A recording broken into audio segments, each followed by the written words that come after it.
දැන් ඉස්සර අපිත් ගිහිලා කුණු ගොඩ අතෑරලා දානවනේ.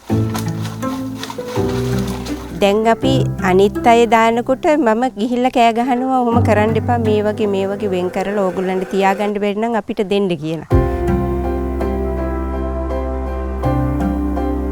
වෙරළ සංරක්ෂණ දෙපාර්තමේන්තුවෙන් සමෘද්ධිය හරහා අපිව දැම්ම සුද්ධ කරන්න වෙරළ.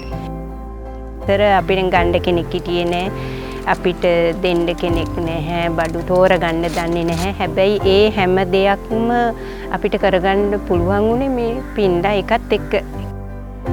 අපිට වර්ල්ඩ් විෂන් එක හරහා අපිට ලැබුණ දැනුමයි ඒ කියන්නේ පුහුණු වැඩසටහන් ඒව ඔක්කොමත් එක්ක අපි දැන් සෑහෙන දුරකට ගිහිල්ලා ඉන්නේ. දැන් අපි පළවෙනි එකේ අපිට හැම ට්‍රේනින් එකක් දීලම අපේ MRF එකට බඩු එන විදිහට සැලැස්සුවා. පළවෙනි එකට වඩා දෙවෙනි එකේ අලුත් සමාජිකින්ද මේ සම්පත් පීස හදලා දුන්නා.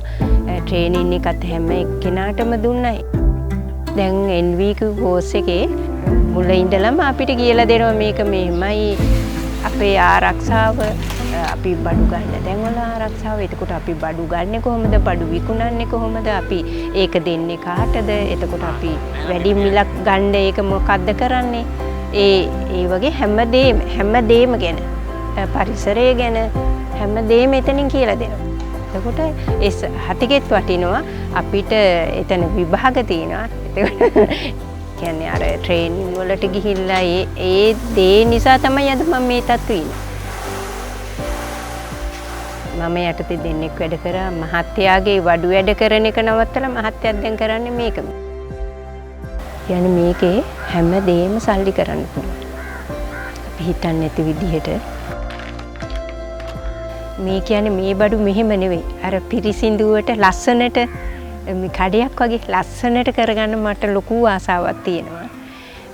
කවදා හරි දවසක මම ඉඩමක් අරගෙන ලස්සනටම කරනවා. කාට හරි ඇවිල්ලා බලලා ප්‍රයෝජනවත් වෙන විදිහට ඒගොල්ලන් ඒක ගැන සතුටු වෙලා වැඩි දියුණු කරගන්න පුළුවන් වෙන විදිහට දැන් මේ ඇත්තටම මගේ ඒක ලොකු හීනයක්.